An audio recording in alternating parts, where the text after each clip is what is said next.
আলহামদুলিল্লাহি রাব্বিল আলামিন ওয়াল আকিবাতু লিল মুত্তাকিন ওয়াস সালাতু ওয়াস সালামু আলা রাসূলিহি মুহাম্মাদিন ওয়া আলিহি ওয়া সাহবিহি আজমাইন।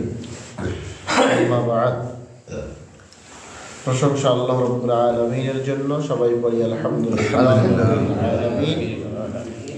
দরুদ এবং সালাম বিশ্ব নবী মুহাম্মদুর রাসূলুল্লাহ সাল্লাল্লাহু তাআলা আলাইহি ওয়াসাল্লামের প্রতি।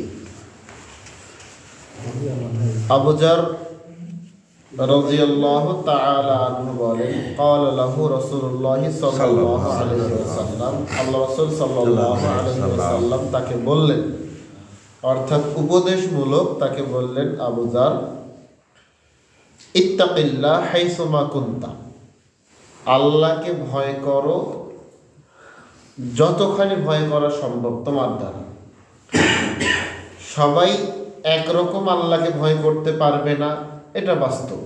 আল্লাহ রাসূল সাল্লাল্লাহু আলাইহি ওয়াসাল্লাম তিনিও আল্লাহকে ভয় করতেন, সাহাবারাও আল্লাহকে ভয় করতেন, কিন্তু আল্লাহ রাসূলের ভয় করা আর সাহাবাদের ভয় করার মধ্যে পার্থক্য আছে। আর সাহাবাদের আল্লাহকে ভয় করা আর আমাদের আল্লাহকে ভয় করা, এখানেও কিন্তু পার্থক্য আছে। তো যার কারণে আল্লাহ রাসূল বলছেন, আবু যার, ইত্তাকিল্লাহ হাইসুমা কুনতা, আল্লাহকে ভয় করো যতখানি ভয় করা সম্ভব। অন্ততপক্ষে এটা আপনাকে মানতে হবে, আল্লাহ তিনি আমার রব, তিনি আমার মালিক, তিনি আমার সৃষ্টিকর্তা, তিনি আমার পালনকর্তা, তিনি আমার রিজিক দাতা। এই সম্মানটা আল্লাহকে আপনাকে দিতে হবে যে তার নির্দেশেই আমি বেঁচে আছি, তার নির্দেশেই আমি খেতে পারছি, ঘুরতে পারছি, তার নির্দেশে আমি মৃত্যুবরণ করব। এই সম্মানটা যদি আপনি আল্লাহকে করতে পারেন, আল্লাহর প্রতি ভয় কিন্তু আপনার এমনিতে চলে আসবে। এরপরে তিনি বলছেন, যেটা আপনার আমার জন্য অত্যন্ত গুরুত্বপূর্ণ কথা, ওয়াতবি সাইয়্যাতিল হাসানাতা, পাপ করার পরে নেকির কাজ করো, সওয়াবের কাজ করো, তামহুহা, তাহলে কি হবে? এই নেকির কাজ করার কারণে পাপটা মিটে যাবে, পাপটা চলে যাবে। অর্থাৎ গুনাহ আপনার দ্বারা হবে, গুনাহ আমার দ্বারাই হবে, কিন্তু ওই গুনাহ করার পরে বসে থাকলাম বা ওটা ওখান থেকে ছেড়ে দিলাম, এটা করা যাবে না। আল্লাহ রাসূল বলছেন যে পাপ হবে, মানুষকে সৃষ্টি করা হয়েছে ওরকম ভাবেই, মানুষই পাপ করবে। তো পাপ করার পরে একটা ভালো কাজ করতে হবে, একটা সৎ আমল করতে হবে। তাহলে কি হবে? এই সৎ আমলটার কারণে আপনি আমি যেই পাপটা করলাম, এই পাপটা মিটে যাবে। এরপরে তিনি বলছেন যে ওয়াখালিকুন নাস বিখুলুকিল হাসান, আর মানুষের সাথে উত্তম আচরণ করো। এই তিনটা উপদেশ দিয়েছিলেন আল্লাহ রাসূল সাল্লাল্লাহু আলাইহি ওয়াসাল্লাম আবু যারকে। এক নম্বর উপদেশ ছিল আল্লাহকে ভয় করো যতটুকু সম্ভব, যতখানি সম্ভব, যতদূর সম্ভব। দুই নম্বরে উপদেশ ছিল পাপ করার পরে ওই পাপটা কিভাবে ছেড়ে দিও না, ওই পাপের পরে চেষ্টা করবে ভালো আমল করার, যাতে করে এই পাপটা মিটে যায়। আর তিন নম্বরে উপদেশ ছিল যে মানুষের সাথে উত্তম আচরণ করবে। ক্ষমতার দাপট দেখিয়ে, অর্থ সম্পদের দাপট দেখিয়ে মানুষের সাথে খারাপ আচরণ করা যাবে না। আবু দারদা রাদিয়াল্লাহু তাআলা আনহু বলেন, রাসূল সাল্লাল্লাহু আলাইহি ওয়াসাল্লাম বলেছেন, মা মিন শাইইন আসকালু ফিল মিজানিল আবদি ইয়াউমাল কিয়ামাতি, মিজানের দাড়িপাল্লায় কিয়ামতের মাঠে সবচাইতে ভারী আমল হচ্ছে, সবচাইতে ভারী জিনিস হচ্ছে উত্তম আচরণ।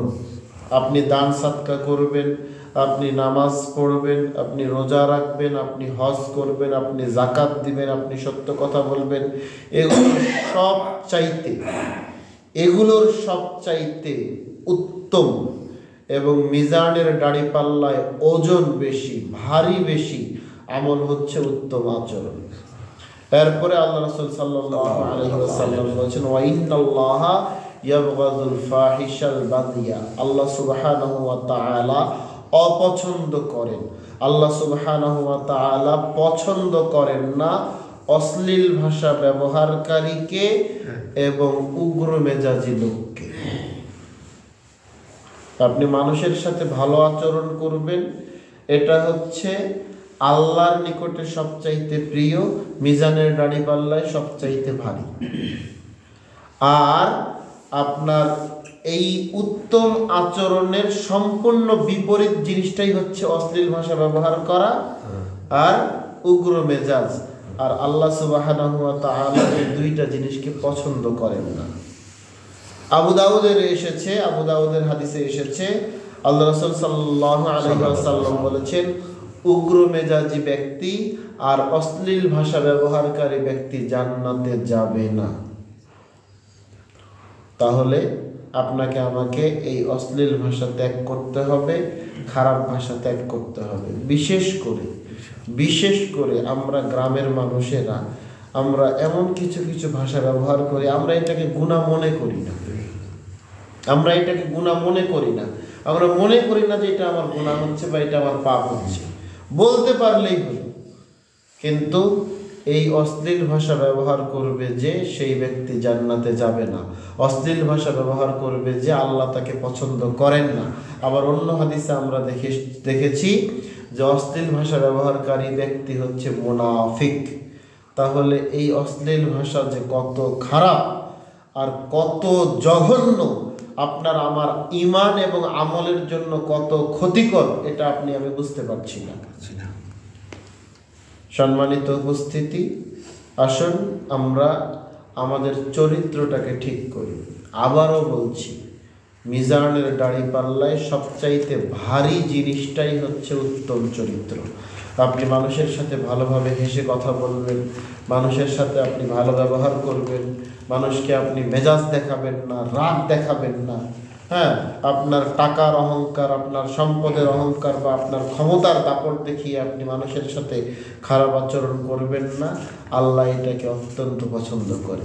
আমরা আগামীকাল জুমার খুতবায় ইনশাআল্লাহ ভালো আচরণ সম্পর্কে আরো বিস্তারিত জানব।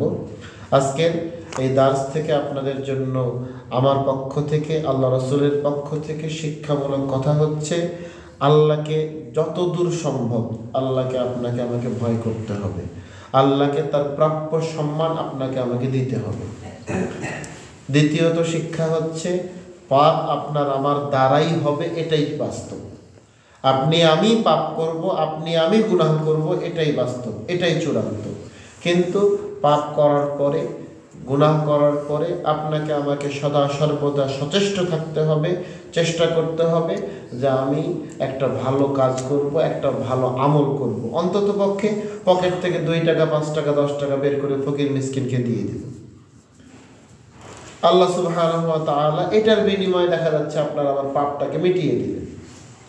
আর আপনার আমার চরিত্রটাকে, আপনার আমার আচার ব্যবহারকে সুন্দর করতে হবে।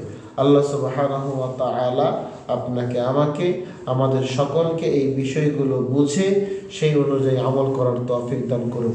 আল্লাহুম্মা আমিন। আসসালামু আলাইকুম ওয়া রাহমাতুল্লাহি ওয়া বারাকাতুহু। আপনাদের কোনো প্রশ্ন?